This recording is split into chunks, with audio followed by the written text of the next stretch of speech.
আমি স্নেহা চলে এলাম নতুন ভিডিও নিয়ে। প্রথমে মা মামা মামিকে দেখিয়ে ভিডিওটা শুরু করলাম। আর এটা হচ্ছে আমাদের বর্ধমানের বিখ্যাত কঙ্কালেশ্বর কালী মন্দির। এর নাম তোমরা অনেকেই শুনে থাকবে।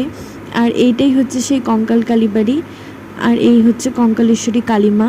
বর্ধমানে এমএলএ সাহেবের উদ্যোগে এখানে বৃদ্ধাশ্রম এবং 10 টাকার কুপনে খাওয়ার ব্যবস্থাও আছে। আর এখন আমাদের এই পার্কের ভিতরে পুকুরের মধ্যে বেনারসের অনুকরণে গঙ্গা আরতিও হয়। আমি হরিবলা কীর্তনের অনেক ভিডিও আপলোড করেছি, তবে আমি কৃষ্ণ ঠাকুরের দীক্ষায় দীক্ষিত। প্রত্যেক ব্যক্তি আলাদা আলাদা ধর্মমতে দীক্ষিত থাকে, তবে আমার মতে মনে হয় সব ঠাকুরই সমান।